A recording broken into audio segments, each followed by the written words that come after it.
నమస్కారం, city news తెలుగుకి స్వాగతం. ఈనాటి ముఖ్యాంశాలు. విజయవాడలో సబ్ జైల్ ని తనిఖీ చేసిన హోంమంత్రి అనిత గత ప్రభుత్వంలో అధికారుల్ని బెదిరించారు, తప్పు చేసిన వారికి శిక్ష తప్పదని స్పష్టం చేసిన హోంమంత్రి.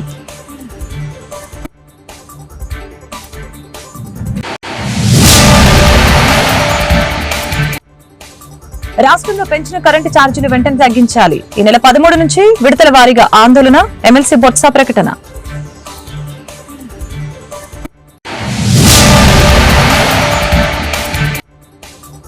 ఉభయ గోదావరి జిల్లాల టీచర్ ఎమ్మెల్సీగా బొర్రా గోపిమూర్తి విజయం. తొలి ప్రాధాన్యతతోనే 5,000కు పైగా మెజారిటీ. అభినందించిన నేతలు.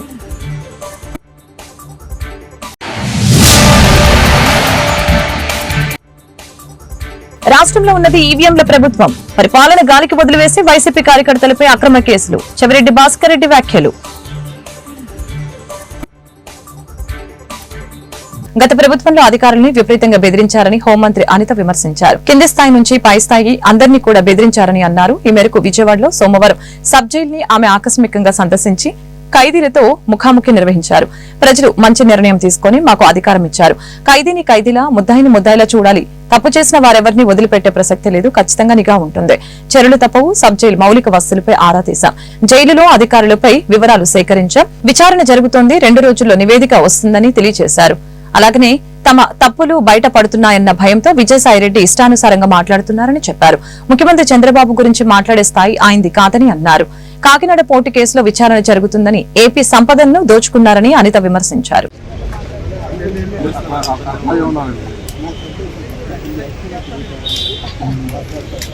ఏం లేదు సార్, ఈరోజు కొంచెం ఫ్రీ ఉంది టైం.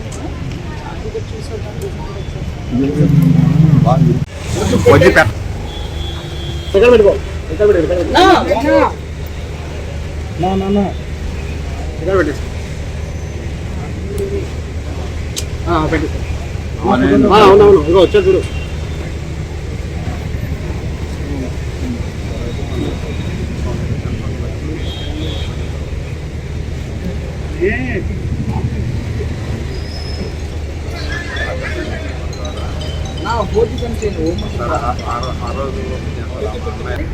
ఈరోజు ఒకసారి విజయవాడలో ఉన్న ఈ సబ్ జైలు పరిస్థితులు ఎలా ఉన్నాయని చూడటానికి ఇక్కడికి కొంచెం సడన్ విజిట్కి రావడం జరిగింది.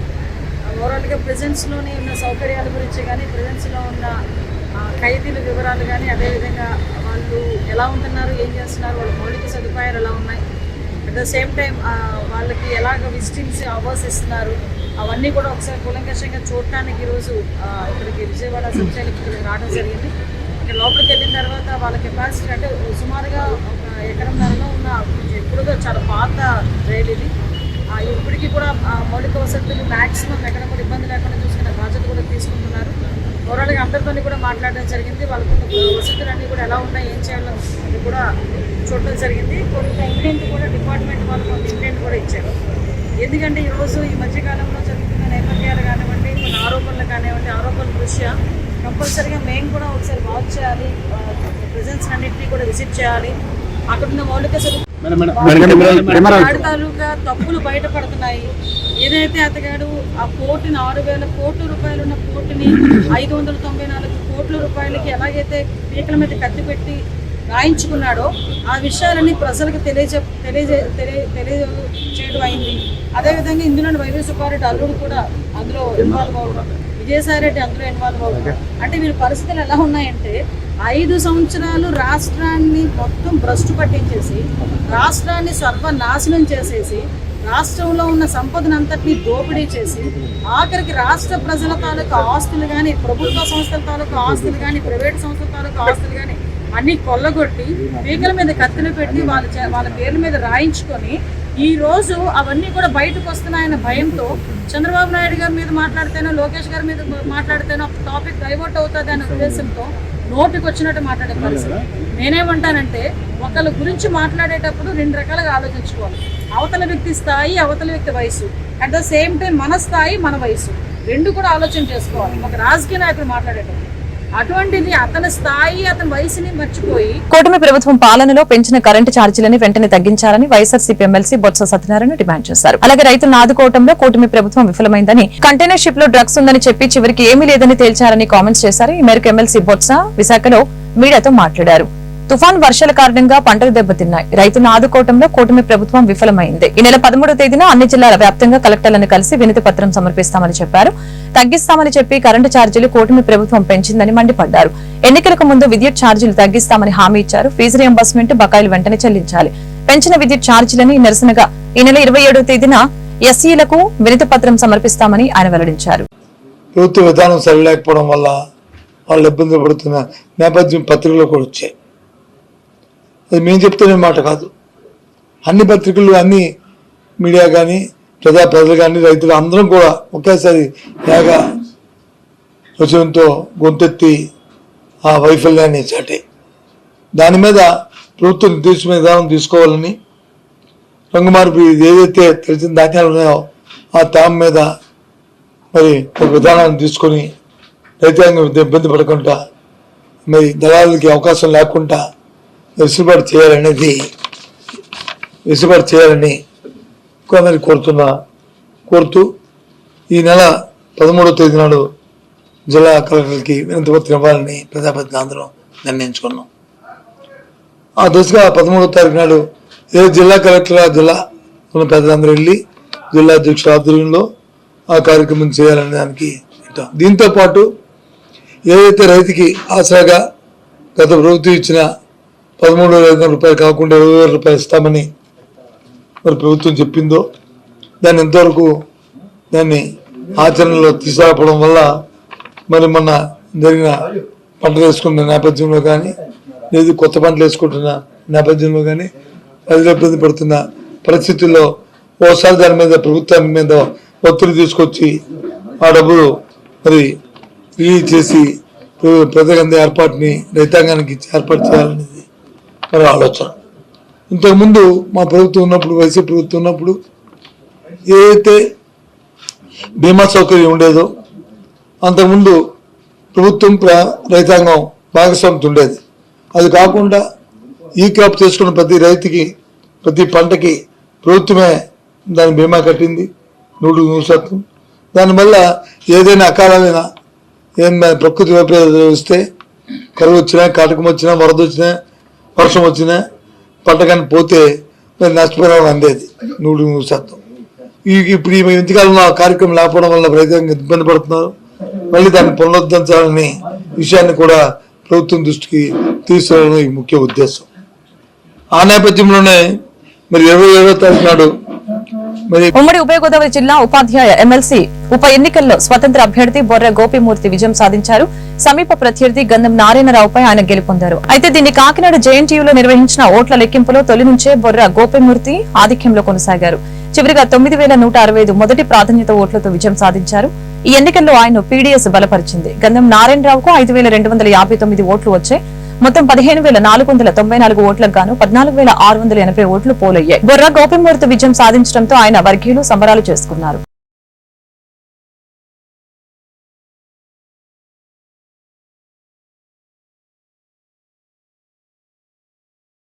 రాష్ట్రంలో అధికారంలో ఉన్న ప్రభుత్వం ప్రజలు ఎన్నుకున్న ప్రభుత్వం కాదని, ఈవీఎంల ప్రభుత్వం అని ఒంగోలు పార్లమెంటు నియోజకవర్గ వైఎస్ఆర్సీపీ అధ్యక్షుడు చెవిరెడ్డి భాస్కర్ రెడ్డి తెలిపారు. ఈ మేరకు సోమవారం ఒంగోలులో చెవిరెడ్డి మీడియాతో మాట్లాడారు. ఈ ప్రభుత్వం మాట్లాడితే కేసులు పెడుతుందని అన్నారు. పాలన గాలికి వదిలేసి ప్రశ్నిస్తే కేసులు పెడుతున్నారని మండిపడ్డారు. తాను వచ్చే ఎన్నికల్లో ఒంగోలు పార్లమెంటు నుంచి పోటీ చేస్తానని, జిల్లా ప్రజలతో మమేకం అవుతానని స్పష్టం చేశారు.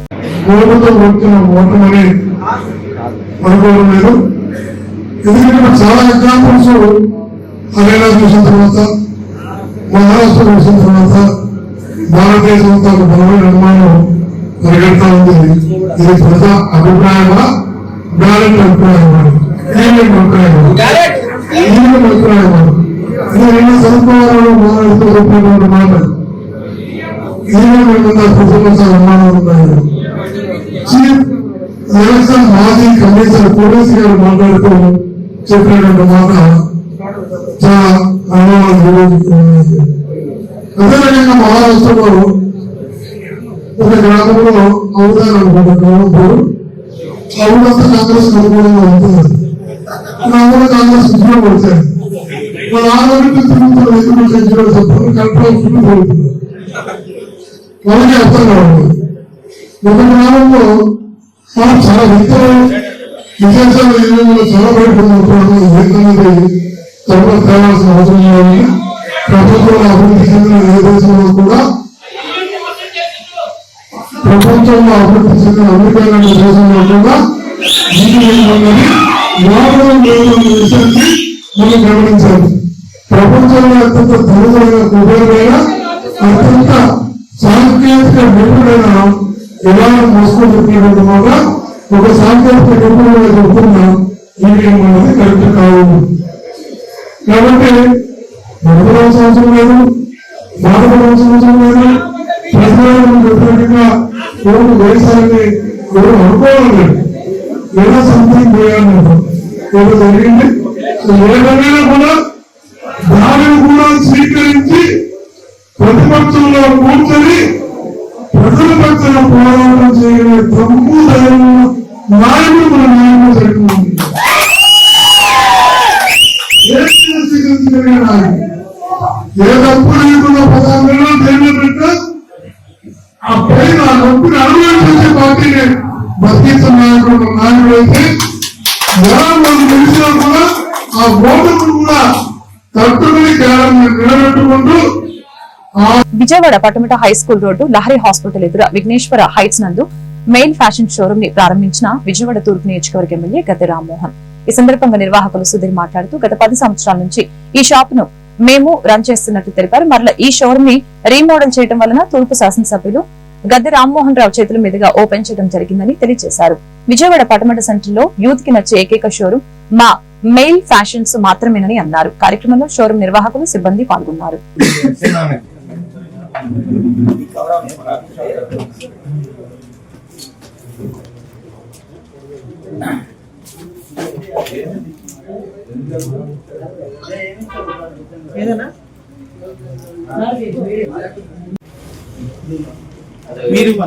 మీరు ఓకే చూడండి.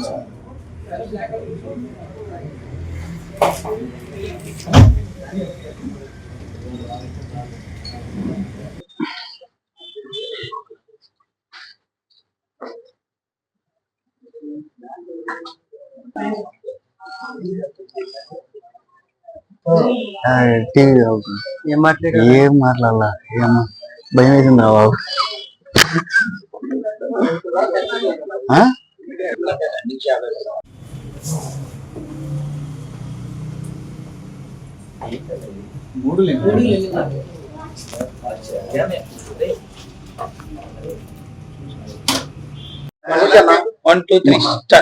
మంది మెయిల్ ఫ్యాషన్స్ పడమట పంటకాల రోడ్ లో, అదే పడమట హై స్కూల్ రోడ్ లో ఉంటది. కరెక్ట్ గా లహరి హాస్పిటల్ ఎదురు. అంటే మన షాపు 10 ఏళ్ల నుంచి ఉంది. గత 10 ఏళ్ల నుంచి రన్ అవుతానే ఉంది. ఇప్పుడు మళ్ళీ కొత్తగా రినోవేట్ చేసి గద్దె రామ్మోహన్ గారు మళ్ళీ దీన్ని రీఓపెన్ చేశారు. మనం మారుతున్న కాలానికి దానికి సరిపడా మనం ప్రజెంట్ ఎట్లా చేసామంటే కొత్త ట్రెండ్, కొత్త మోడల్స్ ఇట్లా మొత్తం మళ్ళీ రినోవేట్ చేసి గత 10 ఏళ్ళగా దిగ్గజంలో ఉన్నా కూడా మళ్ళీ కొంచెం యూత్ లో ఎక్స్పోజర్ ని గట్టిగా తీసుకెళ్ళడానికి మళ్ళీ రీమోడల్ చేసి రినోవేట్ చేసి మళ్ళీ దీన్ని రీలాంచ్ చేసాము.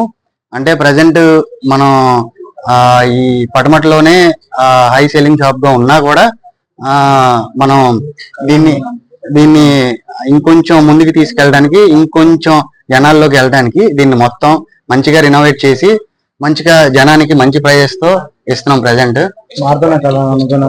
Best quality and best price ఇక్కడ పడమటలోనే, విజయవాడలోనే ఇక్కడ దొరికినంత బెస్ట్ ప్రైస్ అండ్ ఇక్కడ దొరికినంత బెస్ట్ క్వాలిటీ ఎక్కడ ఉండదు. అంటే మనం చూసుకోవచ్చు, ఇప్పుడు ఈ క్వాలిటీ ఆఫ్ జీన్స్ మనం 5 years 6 years వేసినా కూడా ఈ క్వాలిటీ ఆఫ్ జీన్స్ ఎక్కడ రాదు. అందుకే మనల్ని జనం అంత గట్టిగా ఆదరించి అంత చూస్తానే ఉన్నారు. మనకి షాప్ లో ఎంత బాగా ఆదరిస్తున్నారు, ఎంత బాగా జనం అనేది మనకు సపోర్ట్ చేస్తున్నారో చూస్తానే ఉన్నారు. ప్రజెంట్ మన డిసెంబర్ క్రిస్మస్ సేల్ కి ప్లస్ సంక్రాంతికి మంచి మంచి ఆఫర్స్ తో మనకి మంచి మంచి ప్రైజెస్ తో రాణిస్తున్నామండి. మీ ప్రజలందరూ మమ్మల్ని మంచిగా దీవించాలని చెప్పి కోరుతున్నాను. విజయవాడ మరియు మరియు చుట్టుపక్కల ప్రాంత ప్రజలు మనల్ని ఇలానే ఆదరిస్తూ ఇంకా కూడా కొంచెం ఎక్కువగా ఆదరిస్తూ మన షాప్ కి ఒకసారి విజిట్ చేసి షాప్ చేయాలని కోరుతున్నాను. తిరువురు పోలీస్ స్టేషన్ లో Vijayawada rural DCP KM Maheshwar Raju మీడియాతో మాట్లాడారు.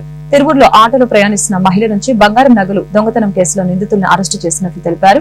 దొంగతనం చేసిన 24 గంటలు నిందితుల్ని అరెస్టు చేసి చోరీ చేసిన బంగారాన్ని స్వాధీనం చేసుకున్న పోలీసులు 275 గ్రాముల బంగారం విలువ 12,50,000 రూపాయలు రికవరీ చేసిన పోలీసులు.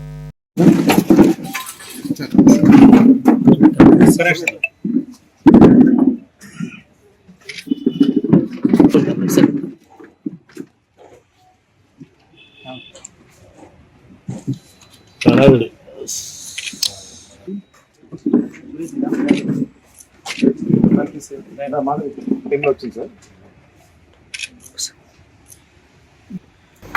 7వ తారీఖున మనకు పోలీస్ స్టేషన్లో తిరువూరు పోలీస్ స్టేషన్లో ఒక కంప్లైంట్ రావడం జరిగింది. ఆ కంప్లైంట్ ఫిర్యాదుదారు వచ్చి కంచి నవ్యశ్రీ, తండ్రి వెంకటేశ్వరరావు, 20 సంవత్సరాలు, పాత తిరువూరు. కంప్లైంట్ వివరం ఏంటంటే వాళ్ళు విజయవాడ నుంచి తిరువూరికి వస్తూ ఉండగా ఒక బస్సులో వచ్చారు. బస్సులో నుంచి తిరువూరులో దిగి మళ్ళీ ఆటోలో ఎక్కి వాళ్ళ ఇంటికి వెళ్ళారు. ఇంటికి వెళ్ళి చూసుకోగా వాళ్ళ దగ్గర ఉన్న బ్యాగ్లో ఉన్న బంగారపు ఆభరణాలు దాదాపు 275 గ్రాముల ఆభరణాలు ఎవరో తెలియని వ్యక్తులు దొంగలించినట్టుగా మనకు కంప్లైంట్ ఇవ్వడం జరిగింది. మనకు ఆ రోజు అంటే 7వ తారీఖు సాయంత్రం 6:30కి కంప్లైంట్ రావడం జరిగింది. ఈ నేరం జరిగిన సమయం వచ్చి దాదాపు 1.5 గంట ప్రాంతంలో జరిగింది. వాళ్ళు ఇంటికి వెళ్ళి బ్యాగులు అవన్నీ చూసుకొని 6:30కి పోలీస్ స్టేషన్కి వచ్చి కంప్లైంట్ ఇవ్వడం జరిగింది. వెంటనే ఆ కంప్లైంట్ని crime number 359 of 2024 under section 303 clause 2 of BNS section కింద కేసు నమోదు చేసి ఇది 275 గ్రాములు కాబట్టి దాదాపు 13,75,000 విలువ కలిగిన ఆభరణాలు కాబట్టి ఈ క్రైమ్ని గ్రేవ్ క్రైమ్గా పరిగణించి తిరువూరు సిఐ గారు గిరిబాబు గారు దర్యాప్తు చేపట్టడం జరిగింది. ఈ దర్యాప్తులో భాగంగా మన అనుమానాస్పదమైనటువంటి ప్రాంతాలు, ఆమె ప్రయాణించిన బస్సు ఏరియా, తర్వాత ఆటో దిగి మళ్ళీ ఆటో ఎక్కి ఇంటికి వెళ్ళిన ఆటోలో ఎక్కి ఇంటికి వెళ్ళిన ప్రాంతాలలో ఉన్న ముఖ్యమైన ప్రదేశాలలో ఉన్న సీసీ కెమెరాలను వెంటనే పరిశీలించడం జరిగింది. ఆ సీసీ కెమెరాలు ఒక దగ్గర కొంత సరిగా క్లారిటీ రాకుండా వచ్చినంత జరిగింది. ఆ క్లూ తీసుకొని అదే ఆ ఆటో ప్రయాణించిన మార్గంలో ఇంకా కొన్ని ప్రాంతాలలో సీసీ కెమెరాలు వెరిఫై చేస్తే ఒక దగ్గర కొంచెం క్లారిటీగా రావడం జరిగింది. ఈ ఆటోలో ఈమెతో పాటు యాక్చువల్గా వీళ్ళు భవానీపురంలో బంగారాభరణాలు తీసుకుని తిరువూరుకు వస్తున్న సందర్భంలో ఒక తిరువూరు ఆర్టీసీ బస్సులో ప్రయాణించడం జరిగింది. చీమలపాడు అనే ఏరియాలో ఒక ఇద్దరు ఆడ వ్యక్తులు అదే బస్సు ఎక్కడం జరిగింది. ఎక్కి ఈ ఫిర్యాదుదారుడు ప్రయాణిస్తున్న సీటు పక్కన కూర్చోవడానికి ప్రయత్నించినప్పుడు వీళ్ళు అక్కడ సీటు నేను 7వ తారీఖున విజయవాడ నుంచి తిరువూరు వస్తున్నాను. మా అమ్మమ్మ నేను ఇద్దరు చిన్నపిల్లలతో కలిసి ఆ రోజు విజయవాడ నుంచి తిరువూరు వస్తుండగా చిమ్మలపాడులో ఒక ఇద్దరు లేడీస్ ఎక్కారు. తిరువూరు మధ్య రోడ్లో దిగాము. అప్పుడు దిగాక వాళ్ళు కూడా మాతో పాటే దిగారు. మేము మాట్లాడుకున్న ఆటోలోనే మా సైడే అని చెప్తే ఆటోలోనే మా సైడ్ అని ఆటో అంకులు కూడా ఎక్కించుకున్నారు. మా ఆటోలోనే ఎక్కారు. సగం దూరం వెళ్ళాక ఇట్లా ఏం బ్యాగ్ అట్లా సౌండ్ వస్తుంది. నేను చూస్తే అట్లా సౌండ్ అనిపించిన తర్వాత వాళ్ళు ఏం బాగానే ఉందని నేను చూసేసుకున్న తర్వాత వాళ్ళు రేగు చెట్టు దగ్గర దిగారు. సార్ మేము ఇంటికి వెళ్ళిపోయి చూస్తాక గోడ లేదు అసలు. అయితే ఇంకా ఎమ్మటే తిరువూరు పోలీస్ స్టేషన్కి వచ్చి కంప్లైంట్ ఇచ్చాము.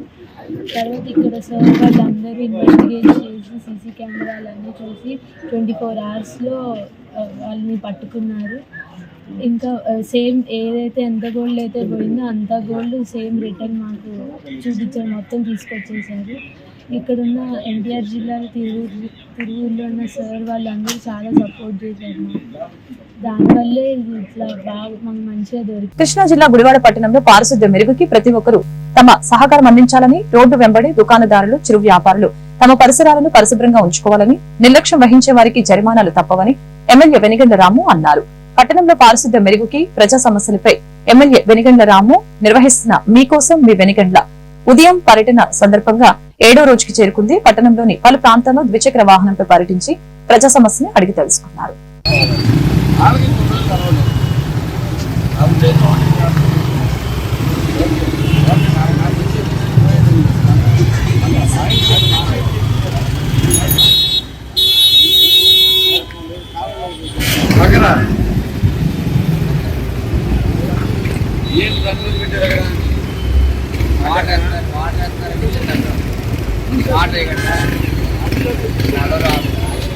వాటర్ పోసేస్తారు అది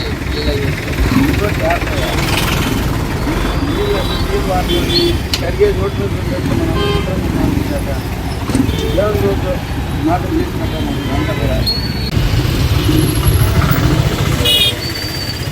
వార్తలు ముగించే ముందు ముఖ్యాంశాలు మరొకసారి. విజయవాడలో సబ్ జైల్ ని తనిఖీ చేసిన హోంమంత్రి అనిత గత ప్రభుత్వంలో అధికారుల్ని బెదిరించారు, తప్పు చేసిన వారికి శిక్ష తప్పదని స్పష్టం చేసిన హోంమంత్రి.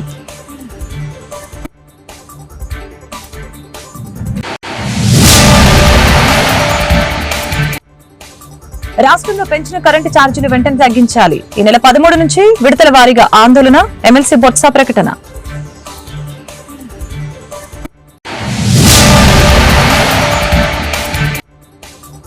ఉభయ గోదావరి జిల్లాల టీచర్ ఎమ్మెల్సీగా బొర్రా గోపిమూర్తి విజయం. తొలి ప్రాధాన్యతతోనే 5,000కు పైగా మెజారిటీ, అభినందించిన నేతలు.